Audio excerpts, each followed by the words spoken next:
It is often said that we are our own harshest critics, that we give so much of ourselves to the world around us, only to find that we are running on empty. There is a powerful truth hidden in the silence of our hearts, a truth that we often ignore in our rush to serve others. God wants you to take care of yourself first. From the moment of our creation, we were entrusted with something incredibly sacred, our lives. This body, this mind, this soul, all of these are gifts, not to be squandered in the endless pursuit of productivity or approval.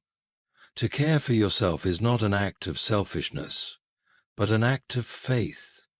For in caring for the vessel that God has given you, you honor the Creator Himself. You recognize that your life is not your own, but a precious gift that must be tended to, so that you may fulfill the divine purpose set before you.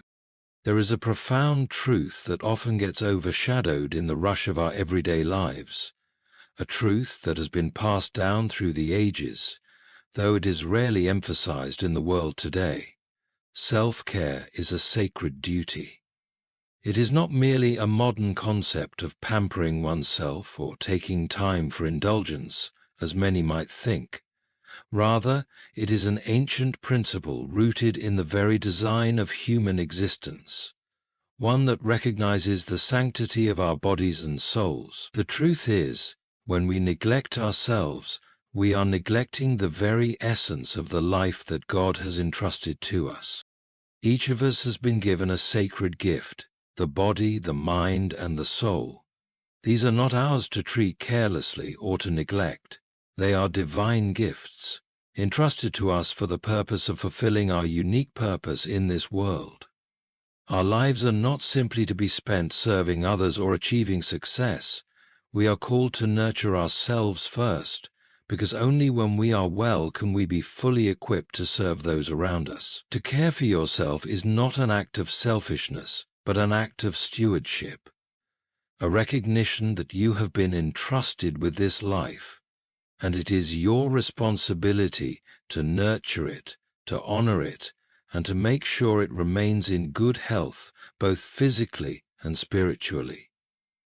The body you inhabit is not just a shell, it is the temple that houses your spirit, and as such, it deserves respect, care, and attention. When we fail to take care of our bodies, we fail to honor the very temple where the divine resides. How can we hope to fulfill the calling on our lives if we are running on empty? How can we pour love, compassion, and strength into the lives of others if we are depleted, tired, and disconnected from the very source of our energy? Neglecting the body leads to a disconnect, not just in our physical health, but also in our emotional and spiritual well-being. When we ignore the physical signs of wear and tear, when we fail to rest, to nourish, and to strengthen our bodies, we eventually become worn out in every other way as well. Caring for yourself is also about nurturing your mind and spirit. Your mind is the vessel through which you experience the world. It is the lens that shapes your thoughts, your beliefs, and your actions. If you do not care for your mind, if you allow it to be consumed by worry, fear, or negativity, you will find that your life reflects those thoughts. A mind that is not nurtured is like a garden left untended. It becomes overrun with weeds, and the flowers of peace, joy, and clarity struggle to grow. Self-care for the mind is not just about relaxing or taking breaks. It is about engaging in practices that feed your mind with positivity, wisdom, and peace. It's about being intentional with what you expose yourself to, whether through the books you read, the people you surround yourself with, or the thoughts you entertain. Your mind, when fed properly, becomes a place of strength, clarity, and creativity, and from that space, you can move into the world with purpose. The soul is the deepest part of who we are, and it requires care that transcends the physical and mental. The soul is the place where our connection to the divine resides, where our deepest values, desires, and beliefs are formed. When we neglect our souls, when we disconnect from our spiritual selves, we lose our sense of purpose and direction. The soul can only thrive when it is nourished by love, connection, and quiet reflection. Prayer, meditation, time in nature, and moments of stillness are just a few ways we can care for our souls. Just as the body needs physical nourishment, the soul needs spiritual nourishment. It is in these moments of solitude and stillness that we are reminded of our higher purpose, of the love and grace that sustains us, and of the strength that comes from our connection to the divine. When we begin to understand that self-care is a sacred duty, we recognize that it is not just for our benefit, it is for the benefit of those around us as well. When we take care of ourselves, we are better equipped to love and serve others. We cannot give what we do not have. If we are not filled with peace, with love, with strength, then how can we offer those things to others? The greatest acts of service come from a place of wholeness, a place where we are emotionally, physically, and spiritually well. Only from that space can we give freely, without expectation, without depletion. The beauty of self-care is that it is not a selfish act. It is the preparation for a life of service and love to others. So, when you take time to care for yourself, when you nourish your body, mind, and soul, you are honoring the divine within you. You are fulfilling your sacred duty as a steward of the life that God has given you. You are ensuring that you are equipped to live a life of purpose, to serve those around you, and to fulfill the calling that has been placed on your heart. Taking care of yourself is not just an act of love for yourself, it is an act of love for the world around you. It is in this care, in this honoring of the sacred nature of your being, that you are able to give your very best to the world. From the beginning of creation, we are shown a divine pattern, a rhythm of work and rest, a sacred order that governs not only the world around us, but also our very lives. After the Creator completed his work, he rested. This act of divine rest was not born of weariness or fatigue, but was a deliberate, intentional pause, a moment to reflect on the beauty and purpose of the world that had been brought into existence. It was a powerful example, an invitation to embrace rest as an integral part of life, a reminder that we too must follow this rhythm. To neglect this divine order of rest and renewal is to step out of alignment with the very nature of the universe itself. We live in a world that often places little value on rest. We are taught to strive, to work tirelessly, to achieve more, to constantly push the boundaries of our limits. The busier we are, the more successful we feel, and the more we measure our worth by what we accomplish. Yet, in this pursuit of endless activity, we often lose sight of the truth that rest is not a luxury. It is a necessity. It is a gift that allows us to reconnect with the source of our strength, to renew our spirits, and to replenish the energy that we so freely give to others. The divine order of rest is not an afterthought. It is woven into the very fabric of life itself. Just as the sun sets after the day's work and the seasons follow a cycle of growth and dormancy, so too must we embrace rest as part of our own cycle. It is not a sign of weakness to rest. It is an acknowledgement of our humanity, of our need to pause and be still in order to carry on with strength and clarity. In a world that tells us to go, go, go, we must remember that taking time to stop, to breathe, and to rest is not only a practical act, It is a deeply spiritual one. Rest, in its truest form, is not simply the absence of activity. It is a sacred practice that invites us into a space of stillness and peace, where we can be renewed in body, mind, and spirit. It is in these moments of rest that we make room for reflection, for gratitude, and for a deeper connection with God.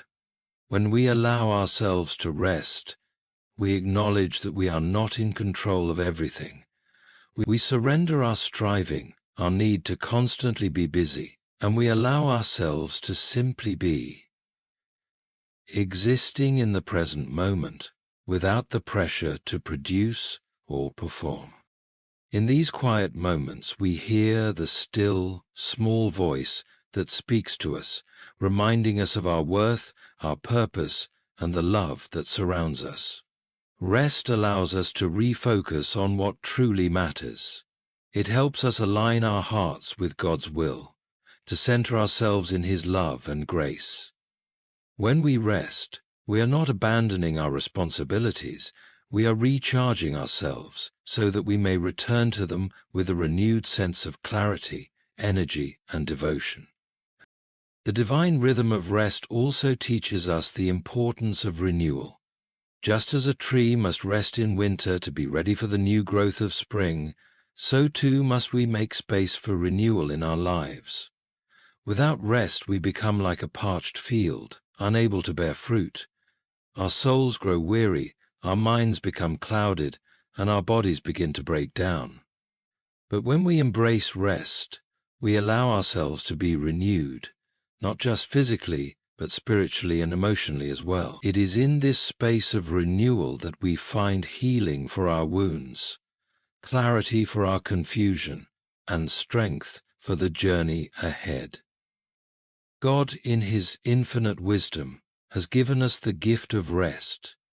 It is not an afterthought in His design for us, but a vital part of the way we are meant to live. To rest is to honor the divine order of creation, to recognize that we are not meant to work endlessly without pause.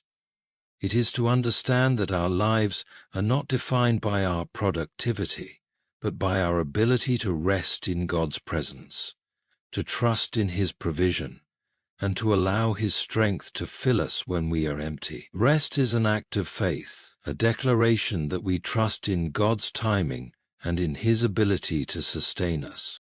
When we embrace the divine order of rest, we find that we are not only better equipped to face the challenges of life, but we are also more deeply connected to the world around us. Rest allows us to appreciate the beauty of creation, to connect with others from a place of peace, and to serve with a heart full of love and gratitude. It is in the quiet moments of rest that we are reminded of our purpose and of the divine energy that flows through us. Rest is not a luxury. It is a spiritual discipline, a necessary part of the rhythm of life that allows us to live fully, love deeply, and serve with grace. In the quiet moments of reflection, we come to realize a profound truth. Our bodies, minds, and souls are not separate entities, but are deeply intertwined, each influencing and shaping the other. The way we care for one aspect of our being has a ripple effect, extending its reach to every other part of us. Our physical health impacts our emotional state. Our thoughts shape the condition of our hearts, and the state of our souls affects everything from our attitudes to the way we engage with the world. We are, in essence, a harmonious whole, designed by God to live in balance and unity, each part working together in a divine symphony. The body in its magnificence is the vessel through which we experience the world.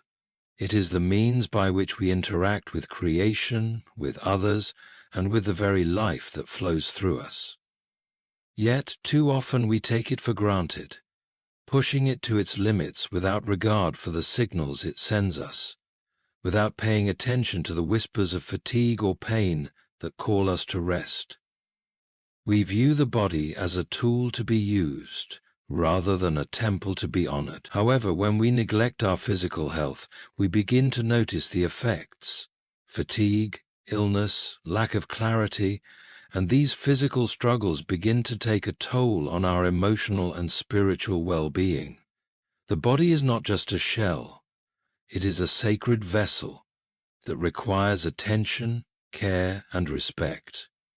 Similarly, the mind is a powerful force, shaping our perceptions, our responses, and ultimately the way we live our lives. Our thoughts have the ability to build us up or tear us down. What we focus on, what we allow ourselves to dwell upon, can either bring peace or chaos. If we fill our minds with negativity, fear, and doubt, we begin to see the world through a lens of limitation and scarcity. But if we fill our minds with truth, with the beauty of creation, and with the promises of God, we cultivate a mindset of peace, hope, and possibility. The mind, like the body, is not meant to be left unchecked. It requires discipline, guidance, and nourishment. What we feed our minds shapes who we are, and what we allow ourselves to think directly affects our hearts, our actions, and our relationships. Equally important is the soul, the eternal part of us, the part that connects us to the divine. The soul is where our deepest truths lie, where our purpose is found, and where our true identity is revealed. The soul is what gives us the strength to endure, the courage to face challenges, and the ability to love unconditionally. It is through the soul that we experience true peace, joy, and fulfillment. But just as the body and mind can become weary and neglected, so too can the soul. When we neglect our spiritual health, when we disconnect from the divine source of our being, we begin to feel adrift, lost, and empty. Our soul, like a plant deprived of sunlight, begins to wither. It is only through nurturing our souls, through prayer, reflection, and time spent in God's presence, that we find the strength to move forward, the clarity to make wise choices, and the love to share with others. The interconnectedness of body, mind, and soul means that neglecting one part of ourselves has consequences for the whole. If we focus solely on our physical health without tending to our mental and spiritual well-being, we may find ourselves physically fit but emotionally drained or spiritually lost. If we spend all our time on intellectual pursuits while ignoring our emotional and physical needs, we may find ourselves mentally sharp but disconnected from the deeper meaning of life. Conversely, if we focus only on our spiritual health, neglecting our physical and mental well-being, we may find ourselves spiritually enriched but lacking the strength to carry out our purpose in the world. True well-being comes when we recognize the need to care for all aspects of our being. It comes when we understand that the body is not separate from the mind, and that the mind is not separate from the soul. When we nurture each part, we create a harmonious balance that allows us to live fully, to love deeply, and to serve others with a heart full of compassion. The body, mind, and soul are not competing forces. They are meant to work together, each supporting the other, creating a foundation for a life of purpose, peace, and joy. To care for ourselves is to recognize that we are not just physical beings, nor are we merely intellectual or spiritual beings. We are a complete package, created in the image of a God who made us to experience life in all its fullness.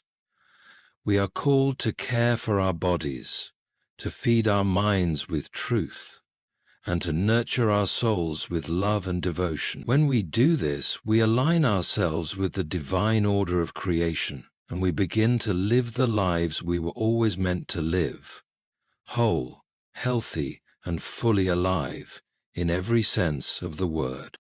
Self-love and compassion are not mere concepts or fleeting emotions. They are the very foundation upon which a fulfilled and purposeful life is built.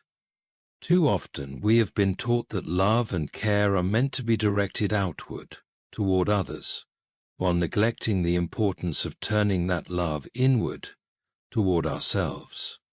The truth is, without self-love and compassion, we cannot fully give to others, for we are like an empty vessel, incapable of offering anything of value. To love yourself is not an act of vanity or selfishness, but a recognition of your inherent worth and the divine love that resides within you.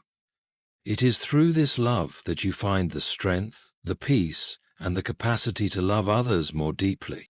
Self-love is an act of honoring the person you are. It is recognizing that just as God has created every part of the universe with intention and purpose, so too has He created you.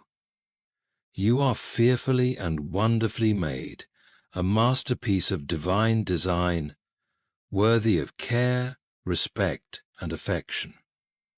Yet, how often do we struggle with self-criticism, self-doubt, and self-rejection? How often do we look at ourselves and see flaws, imperfections, and shortcomings, rather than seeing the beauty and potential that God sees? True self-love begins when we choose to look beyond our mistakes, our perceived flaws, and our past failures, and instead see ourselves through the eyes of grace. It is about accepting ourselves as we are, with all our strengths and weaknesses, and knowing that we are enough. Compassion is a natural companion to self-love. It is the gentle, loving response we give to ourselves in moments of failure, disappointment, or pain. Compassion is not about excusing or ignoring our shortcomings, but about treating ourselves with kindness in the midst of them. It is easy to extend compassion to others when they struggle, but we often fail to offer that same grace to ourselves. When we make a mistake, when we fall short of our expectations, we tend to be our harshest critics. We chastise ourselves, condemn ourselves, and sometimes even despise ourselves for our perceived failures. But compassion calls us to respond differently. It invites us to embrace ourselves with the same tender care that we would offer a beloved friend, to comfort ourselves in times of hardship, and to recognize that our mistakes do not define us. Compassion allows us to see our struggles as opportunities for growth, not as marks of failure, and to forgive ourselves as God has forgiven us. In embracing self-love and compassion, we create space for healing. Many of us carry deep wounds inflicted by others, by circumstances, and by our own actions. These wounds, if left unaddressed, can fester and affect every area of our lives. They can shape our thoughts, our relationships, and even our sense of self-worth. But self-love and compassion have the power to heal these wounds. By offering ourselves the love and compassion we need, we allow the healing process to begin. We give ourselves permission to heal, to grow, and to move forward. Just as a plant needs sunlight and water to flourish, so too do we need self-love and compassion to thrive. They nourish our souls, enabling us to move beyond the hurts of the past and embrace the fullness of life that God has designed for us. Self-love and compassion also allow us to set healthy boundaries. When we love ourselves, we recognize our worth and are willing to protect our energy, our time, and our peace. We no longer allow others to take from us without regard for our own needs. We begin to understand that it is okay to say no, to prioritize our well-being, and to create space for rest, growth, and renewal. This is not selfishness, it is self-respect. Setting boundaries is a sign of strength, not weakness. It is a recognition that we are worthy of care and respect, and that we must protect our hearts, minds, and bodies in order to live a life of wholeness and purpose. The beauty of self-love and compassion is that they not only transform our relationship with ourselves, but also deepen our relationships with others. When we learn to love ourselves, we are better equipped to love others. We begin to see others not as threats or sources of validation, but as fellow travelers on this journey of life. We are able to offer grace and compassion to others because we have learned to extend it to ourselves first. We can give of our time, our energy, and our love without feeling depleted because we know how to replenish ourselves. The more we practice self-love and compassion, the more we are able to be a source of light and love in the lives of those around us. To embrace self-love and compassion is to recognize that we are worthy of the same love, grace, and forgiveness that we so readily offer to others. It is to understand that God's love for us is not based on our perfection, but on His unwavering grace. We are worthy of His love, not because of what we do, but because of who we are, His beloved children. When we accept this truth and offer it to ourselves, we begin to walk in the fullness of our identity, empowered by the love that flows from the Creator. It is through this love that we are able to live with purpose, serve with joy, and love with an open heart. Self-love and compassion are not just gifts to ourselves. They are gifts to the world, for when we are whole, we can give of ourselves more fully, and the world becomes a better place because of it. There is a deep, often overlooked truth in the practice of self-care. When we take the time to nourish our own souls, bodies, and minds, we are not only benefiting ourselves, but also creating an overflow of energy and love that can pour out into the lives of others. Self-care is not a selfish act. It is, in fact, a deeply selfless one. When we prioritize our own well-being, we are better equipped to serve those around us with greater strength, compassion, and generosity. It is through the care of ourselves that we find the ability to pour into others without depleting our own resources, to give love freely without becoming empty ourselves. Too often we are taught that the true measure of our worth is found in how much we give to others, how much we sacrifice, how much we do. We become consumed by the idea that we must constantly be in service to others, that selflessness is the ultimate expression of love. And while service is indeed a beautiful and important part of life, it is not sustainable if we are not first taking care of ourselves. If we neglect our own needs, we begin to give from a place of scarcity rather than abundance. We become weary, frustrated, and resentful, not because we don't want to help others, but because we have nothing left to give. It is in these moments that we realize that true service is only possible when we have filled ourselves up first. When we take the time to nurture our physical, mental, and emotional well-being, we are not just replenishing our own strength, we are creating space for the overflowing power of love and care that can reach others.